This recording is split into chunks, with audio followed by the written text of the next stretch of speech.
Merhaba.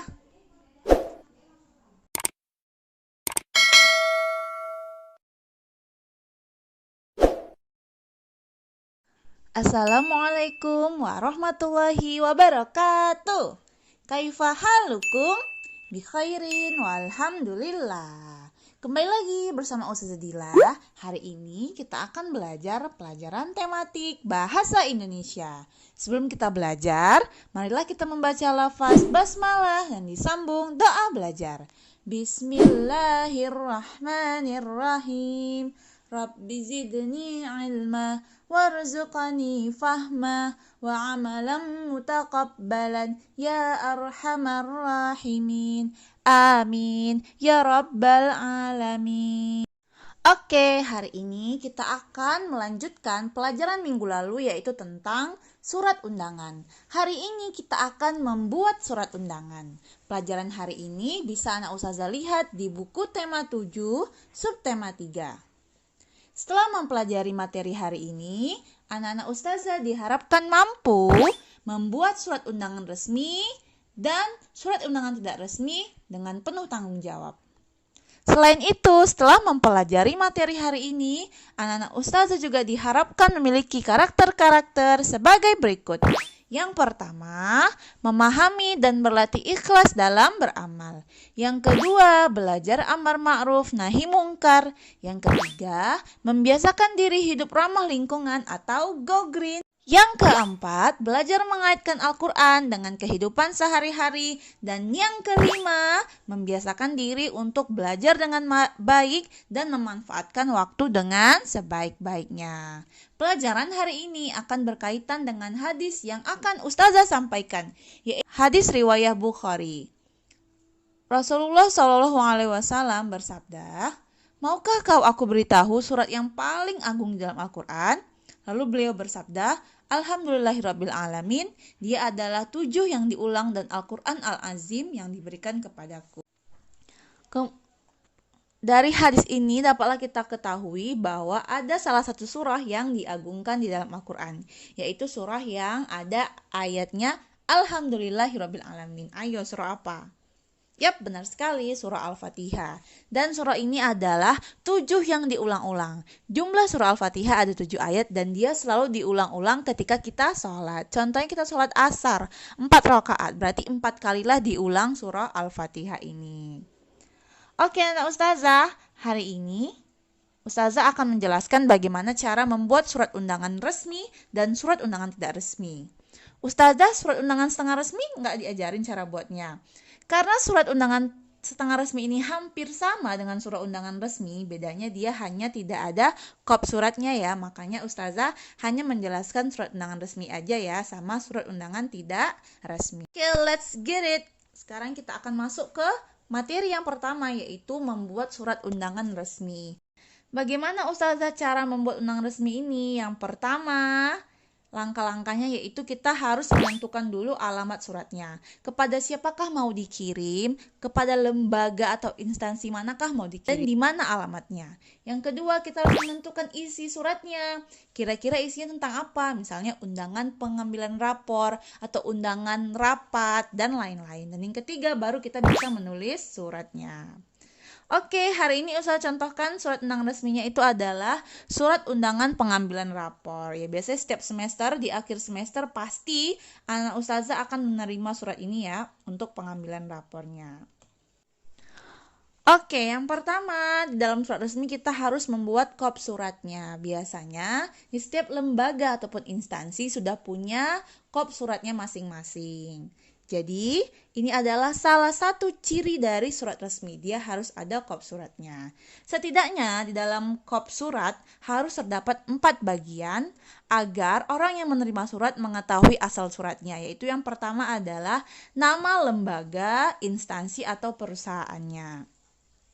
Contohnya di sini adalah nama lembaganya, Yayasan Alfitian Sekolah Dasar Islam Terpadu atau SDIT, ya itu adalah nama lembaganya. Kemudian yang kedua ada alamat lengkap perusahaan, lembaga atau instansi. Jadi harus ditulis alamat yang lengkap ya. Contohnya di sini alamatnya Jalan Keluarga Lingkungan 9, Kemudian ada kelurahannya, Kelurahan Asam Kumbang, Kecamatan Medan Selayang, Kota Medan. Kemudian ada kode posnya juga 20133. Kemudian yang ketiga ada kontak yang bisa dihubungi, bisa nomor telepon, kemudian bisa juga fax email, kemudian ada bisa juga website ataupun email. Fax email itu apa Ustazah? Fax email itu adalah salah satu alat komunikasi untuk mengirimkan surat, tapi kita nggak perlu mengirimnya melalui kantor pos, bisa langsung dikirim dan diprintkan. Gambar alatnya seperti ini. Dan yang keempat ada logo dari lembaga, perusahaan atau instansi. Contohnya di sini ada logo Alfitian ya. Supaya kop surat itu lebih resmi maka harus ada logonya. Oke, kemudian yang kedua, anak ustazah bisa membuat tempat dan tanggal pembuatan suratnya. Contoh di sini tempat dan tanggal pembuatan suratnya adalah Medan, 17 Desember 2020. Namun, supaya lebih efektif, anak ustazah bisa hanya membuat tanggalnya saja. 17 Desember 2020 nggak perlu buat kota Medannya. Karena di kop surat kita sudah tahu ya, alamat pengirimnya itu adalah di Medan ya, di kota Medan. Oke, selanjutnya yang ketiga adalah nomor surat. Kalau anak ustazah sering menerima surat, pasti bertanya-tanya kan, ini maksudnya apa nomor ini ustazah ya? Jadi nomor surat itu punya ciri khasnya masing-masing. Coba kita lihat ya, pada surat ini nomor suratnya adalah 104 garis miring FM, garis miring SDIT, garis miring angka Romawi di sini 12, kemudian garis miring 2020. Maksudnya apa Ustazah? Ayo kita lihat. Yang pertama, 104 itu adalah nomor surat keluar. Berarti sekolah tersebut ini adalah surat yang dibuat ini adalah surat ke 104. Jadi misalnya anak ustazah nanti punya sekolahnya baru membuat surat ketiga, berarti dibuatlah nanti nomornya 03. Kemudian ada FM. FM itu adalah kode suratnya. Kode surat ini mempunyai ciri khas setiap lembaga. Misalnya anak ustazah kode surat untuk pemberitahuan, anak ustazah mau buatnya SU boleh, atau bisa membuatnya CM boleh. Jadi punya kode surat masing-masing setiap lembaga. Kalau di sini di sekolah ini dibuat kode suratnya adalah FM. Kemudian ada SDIT. SDIT itu berarti lembaga ataupun unit yang mengeluarkan surat. Kemudian ada angka Romawi 12 ya. 12 di situ adalah bulan pembuatan surat, karena suratnya dibuat 17 Desember. Desember kan bulan 12. Kemudian di akhirnya ada 2020, berarti tahun pembuatan surat. Misalnya ada nomor surat seperti ini. Coba anak ustazah artikan. Maksudnya apa? Iya, berarti maksudnya bahwa surat yang dibuat ini adalah surat ke-91.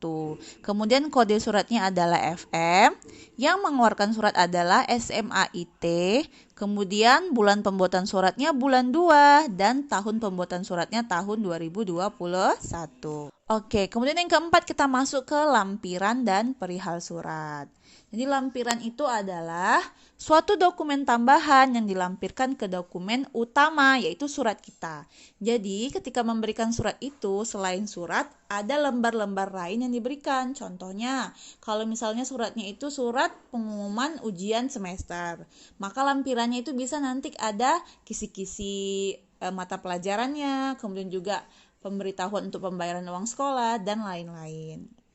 Jadi ketika membuat lampiran, kalau nggak ada lampirannya, anak ustazah buat garis. Tapi kalau ada, misalnya ada 2 lembar, maka buatlah lampirannya 2 lembar. Di sini disingkatnya ya anak ustazah, jadi lamp. Sebenarnya harusnya lampiran ya, cuman nggak apa-apa kalau disingkat. Kemudian yang kedua ada perihal. Di sini disingkat menjadi hal. Perihal ini adalah maksud atau isi surat secara umum. Maksudnya surat ini untuk apa? Contohnya di sini di surat ustazah, halnya itu adalah pemberitahuan. Bisa juga perihalnya itu adalah undangan. Pokoknya adalah maksud dari surat itu secara singkat.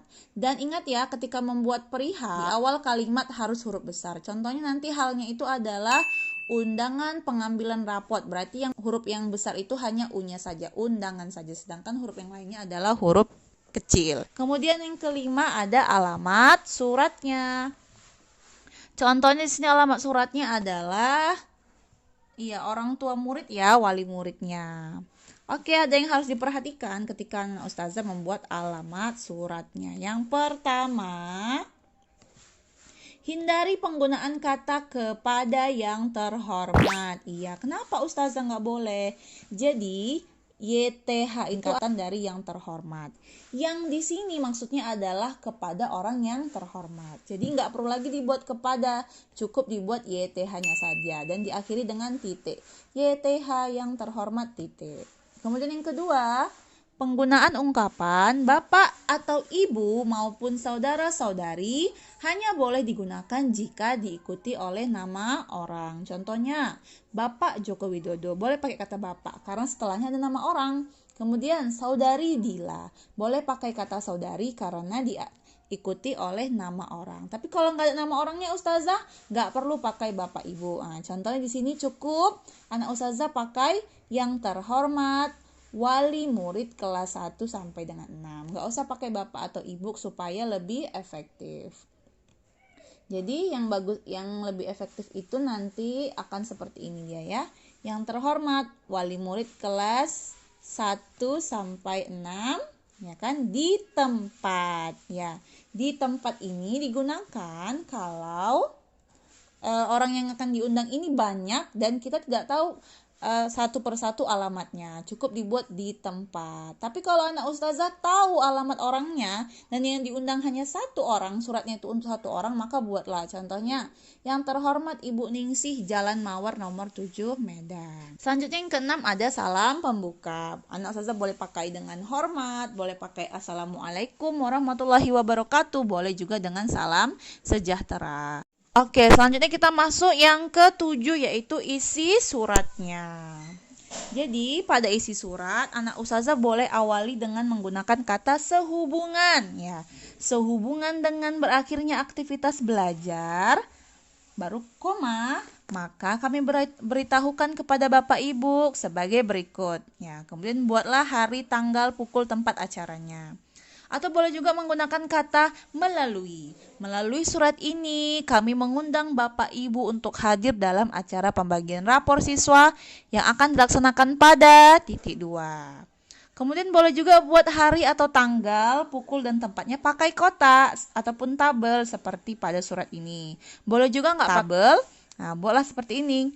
Hari, tanggal, titik 2, pukul, titik 2, tempat, titik 2, acara, titik 2. Kemudian yang ke-8 ada penutup suratnya. Biasanya di penutup surat pakai kata demikian atau demikianlah. Contohnya, demikianlah surat ini kami sampaikan, atas perhatiannya kami ucapkan terima kasih. Seperti itu. Dan yang ke-9 ada salam penutupnya. Boleh pakai hormat kami, boleh pakai wassalamualaikum warahmatullahi wabarakatuh. Dan yang ke-10 ada identitas pengirimnya. Biasanya pada identitas pengirim itu ada nama orang yang mengirimnya, kemudian tanda tangan, jabatan, kemudian stempel supaya lebih sah, dan ada juga NIP kalau dia seorang pegawai negeri sipil. NIP itu adalah nomor identitas pegawai negeri sipil. Nah, bisa juga dibuat kayak gini anak Ustazah. Mengetahui, koma, kepala sekolah. Kemudian tanda tangannya, namanya, dan NIP-nya. Seperti itulah cara membuat surat undangan resmi. Selanjutnya kita akan belajar cara membuat surat undangan tidak resmi. Contohnya itu adalah surat undangan ulang tahun. Ya, jadi kalau surat undangan ulang tahun ini, anak Ustazah bisa melakukan 2 langkah. Yang pertama adalah merancang atau mendesain surat undangannya. Karena surat undangan tidak resmi, maka boleh digambar-gambar, diwarnai, dihias-hias secantik mungkin. Kemudian yang kedua baru bisa anak Ustazah menulis suratnya. Contohnya ya seperti gambar ini ya. Yang pertama ya minimal harus ada salam pembukanya. Halo teman-teman, teman-temanku tersayang, hai teman-teman. Kemudian yang kedua ada isi suratnya. Isi suratnya ya, datang ya ke pesta ulang tahunku. Baru buatlah harinya, pukul dan tempatnya. Wajib dibuat ini ya, hari, pukul, tempatnya. Kemudian ketiga ada salam penutup. Salam manis, salam hangat, boleh pakai wassalamualaikum. Kemudian yang keempat adalah identitas pengirimnya. Di sini pengirimnya adalah si Riko. Dan yang kelima seharusnya dibuat juga to-nya ya, kepada siapa dikirimkan surat ini. Tapi biasanya kalau surat undangan ulang tahun ini ada amplopnya. Biasanya di amplopnya itu dituliskan to ataupun kepada. Nah, kepada siapa dikirim. Boleh juga langsung di surat undangan ini dibuat nomor 5 ya kan, dibuat alamat suratnya ataupun siapa yang mau dikirim suratnya, seperti itu. Dan surat undangan ulang tahun ini boleh dihias ya kan, karena di ulang tahun dibuatlah gambar balon. Boleh. Kalau surat undangan resmi boleh usah digambar balon? Iya, nggak usah ya, karena dia resmi jadi harus sopan ataupun formal. Oke, demikianlah pelajaran kita hari ini. Silakan Ustazah baca kesimpulannya.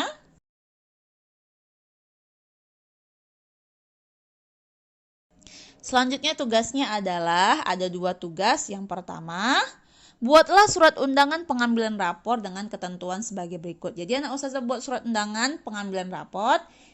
Yang harus diperhatikan yang pertama, pada kop surat buatlah nama sekolah, alamat, serta logo sekolah hasil kreasimu sendiri. Jadi silakan anak Ustazah buat nama sekolahnya apa, alamatnya di mana, logonya kayak mana, anak Ustazah buat sendiri. Contohnya nama sekolahnya SD IT Fadilatul Husna gitu. Alamatnya alamat rumah Ustazah, logonya logo buatan Ustazah sendiri, boleh. Silakan anak Ustazah buat.